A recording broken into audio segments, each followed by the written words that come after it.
All right, Rob, do you want to tell us about a little bit about yourself and how you got to where you are today? Yeah, I'm McCracken. I'm the Director of Venue Operations for the Council Bluffs Caesars Entertainment venues, Mid-America Center, Arena and Convention Center, and then Stir Concert Cove, which is an outdoor amphitheater for Harrah's Casino in Council Bluffs, Iowa.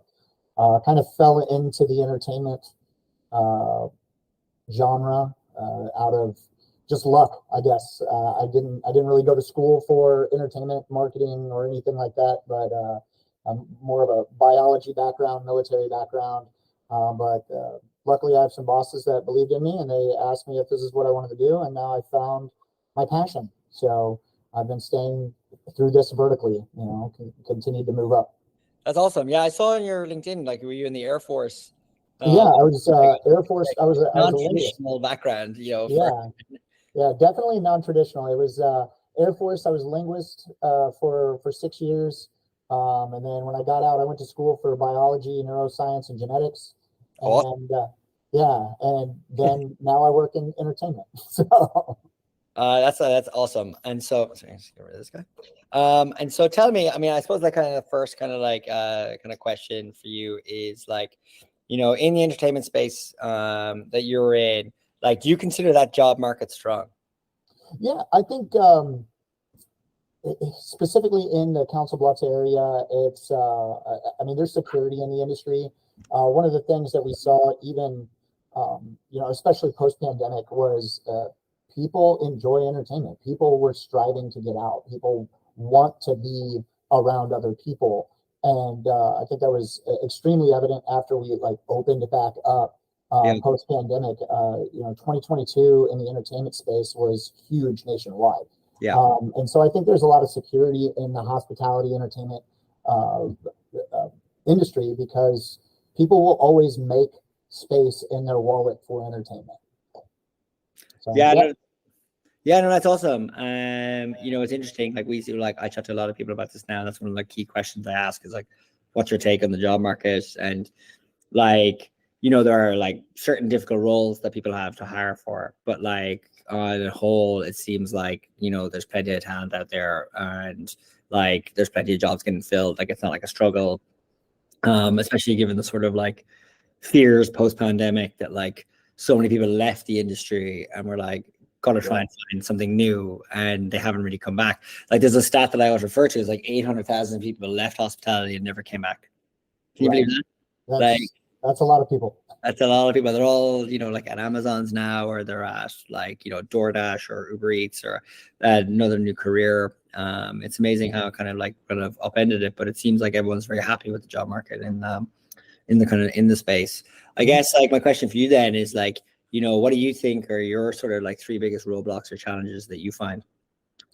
I think the number one roadblock is inflation. I mean, it's been pretty huge over the last 3 years. I think it continues to grow, and then the cycle of those increased costs just continue to be passed down to the next person.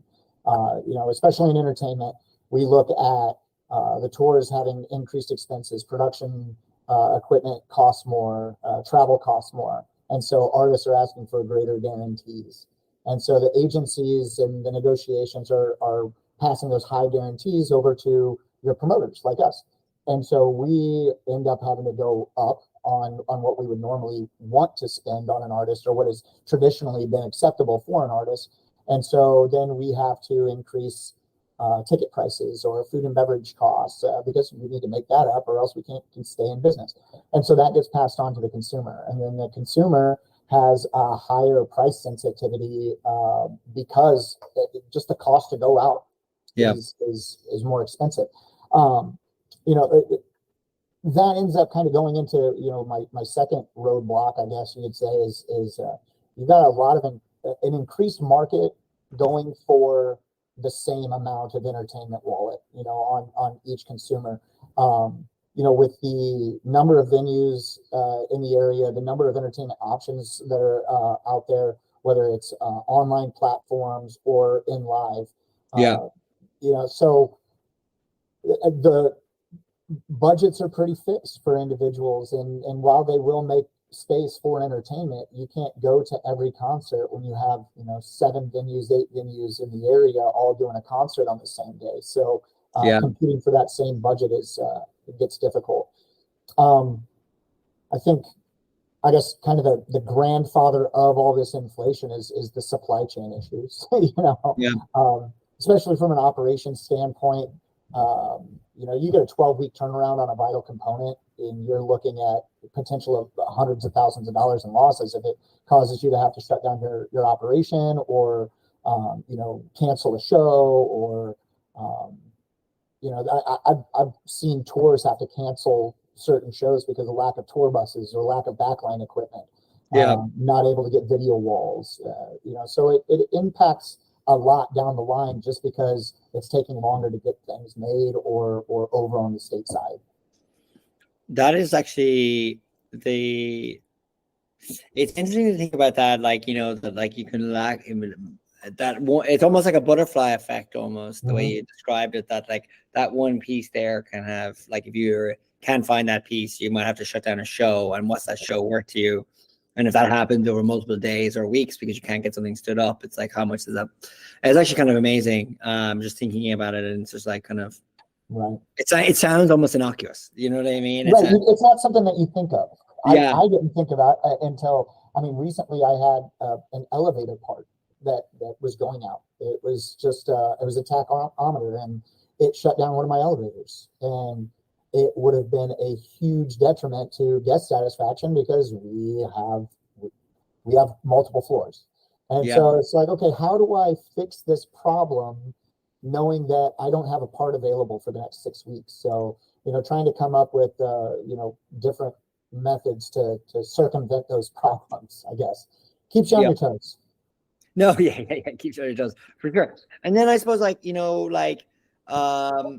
what kind of, in your space in particular, because it's like entertainment, like what are like sort of like the emerging trends in entertainment? You made an interesting point about, like, earlier just there about competition, and you were like, you're not just competing against like other venues within the locality, you're also competing online. Like Netflix by definition is a competitor to you. Like I can watch Netflix on a Friday night, or I can go to a gig, and so like when you think about like emerging trends, like what are things you see in like your entertainment and hospitality space that are like thrilling you or like concerning you?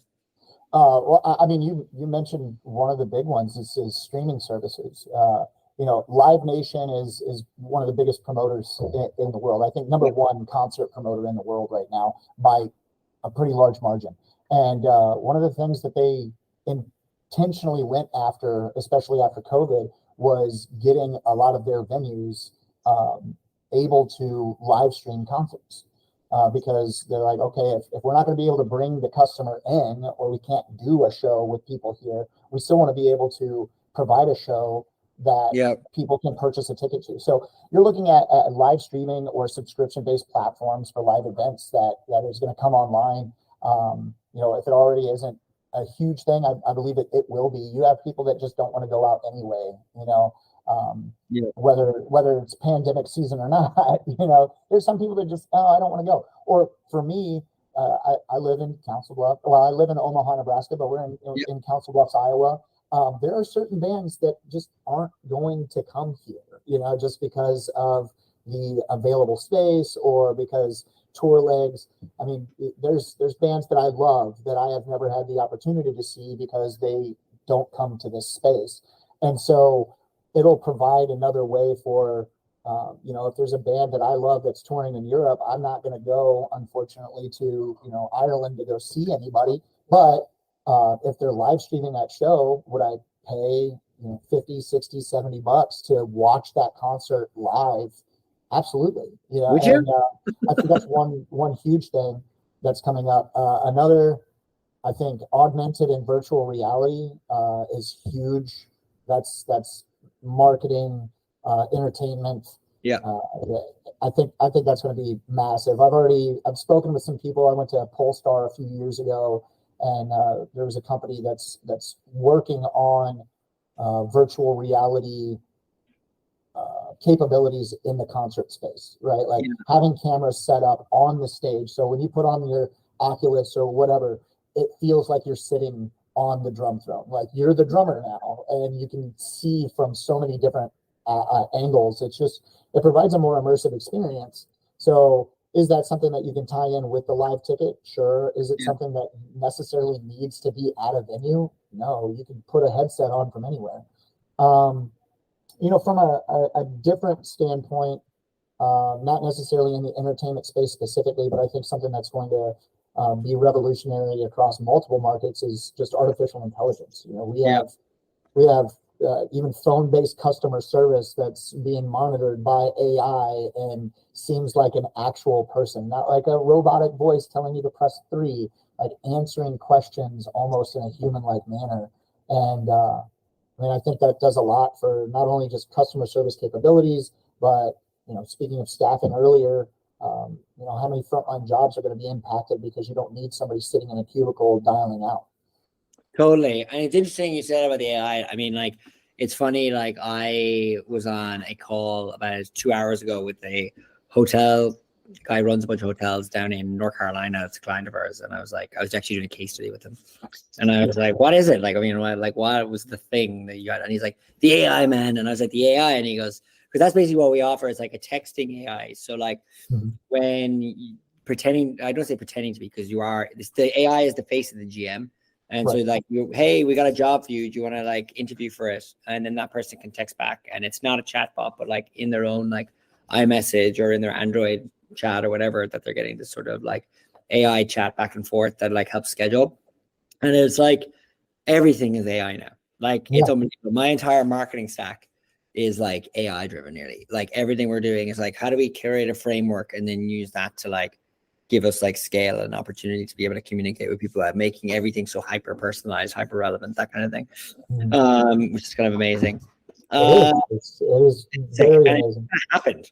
It was like, I wasn't really talking about this 6 months ago or a year ago. You know what I mean? Right. Like, it was extremely quick. Yeah, it's like now, I had the CTO of okay, I'll have to edit this part because I can't even remember. But like they own Hardee's and Carl's Jr.'s. And why can't I remember the name of the group? There's a group who owns both of those. And he's telling me that they're now they'd already implemented an AI chat into the drive-through. So you think you're talking to a human, but it's actually just chat AI, and it's like 100% accurate. That's like amazing. Where humans make mistakes, that they're like, you're going to a drive-through and you think you're talking to somebody, but it's just an AI that's interpreting. No, I've seen that at hotels too, where you call in and it's a chat AI that's answering the phone, and so you're like, yeah, I need a room for these 2 nights, but I also have a dog, and then it's responding as if it were a human, like, oh, okay, you need a pet room, that's fine, let me see what we have available. Totally. That's a robot talking. Oh man, but it's like, I'm okay with calling that in a way that I wouldn't be okay. Like you call American Express, and it's like you have to wait for ages. Sorry, I did not get that. And you're like pulling your hair out. Like those days are over. Which is like kind of amazing. But I suppose then on this next question that I have for you is like one of the things that like I seem to ask everybody, and everyone's got an opinion on this, so brace yourself. Is what do you see like as like say like in your role, like as a director of operations? Okay. You obviously have young employees and older employees. What do you see as like the difference between your Gen Z post-pandemic employees and your sort of elder, more scarred, grizzled employees? That is a delicate question, I think. Gen Z is obviously blowing up in the job market. You've got hundreds of thousands of Gen Zers entering the job market, and I think at the bottom line, there's a difference between every employee, generationally or not, and I think you can get online and you could probably say, what's the best thing to work about working with the boomer generation, and you'll see certain things like hardworking, dedication to a company, stuff like that. But if you say what's the worst thing about working with the boomer generation, you're going to see the same exact things that if you put what's the worst thing about working with Gen Z, right? Yeah. Like, oh, entitlement and this, that, and I think that's just people. People in general are different. Yes, there are stereotypes that exist, but I think it's more than just the generational gap, personally, in my experience. And I think it comes down to management styles. I think you need to tailor management styles based on an individual. You can't just say, okay, this person's 18. I need to be hip and cool and conscious about my impact on the environment, and be more conscientious about pay and time off and experiences. Yeah. I think that's individuals. I mean, I have employees that are retired Yeah. from their full-time jobs that work part-time, and they're just as conscientious about their time and availability to go do fun things as some of the teenagers that I employ. And I think Oh no, keep going. Sorry. ultimately, what's that? I was like, I thought I almost interrupted you, and then I was like, no, keep going with your. No, I think managers and supervisors just need to be more aware of the management style that they're using, and tailor that to get the best performance out of any employee, whether it's 18 to 20, your Gen Z, your Gen X, your millennial, or whatever. Any generational employee, you just have to tailor it. You can't come to and expect, okay, that every employee should be managed like this. And I think some of the difficulties that people are claiming about Gen Z or boomers or this or that is because there's a set expectation of what we think as employers, what we think our employees should want. At the end of the day, everybody would take the option to be independently wealthy and not have to work. I think everybody, given that option, hey, if money was never an issue, would you have a job? Yeah. I think everybody would say no. So you can't expect people to just love a frontline job and absolutely want to be there for you. Like, at the end of the day, everybody's working for a paycheck. I guess then, like one of the interesting things I've heard of, like, and especially since I started doing my podcast, since like June, but like probably since I got into like HR in inverted commas, I say this in a way that like, I don't actually work in HR. The company I work for sells a HR product. And it's interesting, like, when I started, it was like hire at all costs. We need bodies. Like, we're post-pandemic, like we need to hire. And it got into like quality. So it's like, no, we've all overhired now. We need to hire for quality. We need better attributes. We need to be like looking for better, like where we can recover and get better quality. And now it sounds like it's become a very good question about like churn and retention for lots of organizations, where it's like, we don't want to turn over staff anymore. Training is expensive, and people we get in, it's like, we want to keep them. And so hearing you talk about like, we have retirees that are here, that are working, and they're like delighted to be here. We have like so many different types of people. Are there particular, and your take on Gen Z there, which is like, look, they're just like people. And of course, everybody complains about every other generation, which is factually correct. Like, are there things that you or your team are doing that are like aiding sort of like a type of retention or keeping a lot of the staff that you have, or like what goes into kind of creating that sort of happy work environment that you guys have? It's delicate, I guess. Not everything works for every person. That kind of goes back to everybody being an individual. But pay is a big thing. You have to make sure that you're maintaining competitive wages. There's a certain and not to segregate, different between management and frontline, but when you're looking at hiring a frontline employee, entry level, no education needed, very little experience needed. The type of employee that's applying for that job typically is concerned about how much am I getting paid and how often am I going to have time off. And so those are the two things that you need to concern yourself with. Caesars Entertainment, I love working for Caesars Entertainment. Because we have tons of perks. Like, you can go anywhere in the world. We have Caesars Entertainment's, locations everywhere. Is somebody that is applying for a janitorial position overly concerned about, I could move to Atlantic City, or I could go to Las Vegas, or I could go to Florida? Yeah. Sometimes the people are just thinking, how much am I going to get paid so I can continue living where I am? So one of the things I try to think about is a perk isn't necessarily a perk unless it's something that is desirable by that individual. And while I think that the potential for relocation is awesome, somebody else might not care because they don't want to leave this area, or they don't want to move anywhere from where they grew up. And but I still think like pay, flexibility, being able to understand that a work-life balance is necessary. people burnout is real, and you can't expect everybody to give unless they're also receiving, whether that's time off, increased wages, just the flexibility to have that work-life balance. Has that become a bigger thing for you, like since COVID? Like, do you feel like that's become a bigger demand on you as like a leader internally? Which side, just like providing better pay, or? Yeah, like, I mean, obviously pay, you're saying like obviously pay, but like, like more flexible work schedules, being more, I guess, like the world has become more sort of cognizant of like humanity since COVID, and people are like asking for a lot more. Yeah. In terms of what they can get out of work, like flexible, work on weekends or whatever. Like there's like a ton of different things, and there's like, in a way, like, have you noticed that being asked for more, or is that just become a way of like working, like almost like a standard now? It feels more like a standard. I don't think that it's something that's necessarily asked for as much as it's just tried to be given, yeah. Right? Like, try not to overwork your employees, or try to ensure your staffing is adequate to where if somebody says, hey, I've got a thing on Friday, we have somebody else that can work that position. One of the things that we actively do is when we bring on part-time or on-call staffing, we specifically ask, hey, what's your availability? What is your normal Monday through Sunday? What are the days that you can typically work and what times? And we try to maintain that schedule base. Now, obviously, we're a business. We have operations to run. There are shows that run until 2 o'clock in the morning sometimes. And not a lot of people say I'm available on a Friday at 2 o'clock in the morning. But, that's where that give and take is like, hey, I'm able to accommodate your guys' availability as much as possible throughout, 90% of the year.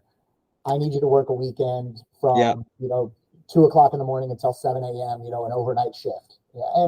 And that give and take provides a little bit more, rather than just an expectation from an employer saying, hey, this is what I'm telling you, you have to do, so you have to do it or you're going to lose your job. It's that, hey, I'm asking you to do this because I'm also willing to do things for you. And I think that flexibility goes a long way. And you're absolutely right. There's a lot of people that are asking for more. You see it even, I think, Shawn Mendes, going back to the entertainment side of things. Shawn Mendes had to cancel some of his gigs specifically because of mental health. Demi Lovato said that she's going to stop touring because she can't do it anymore because of mental health reasons. And that's something that you're seeing a lot more of, is people are taking care of themselves a little bit more.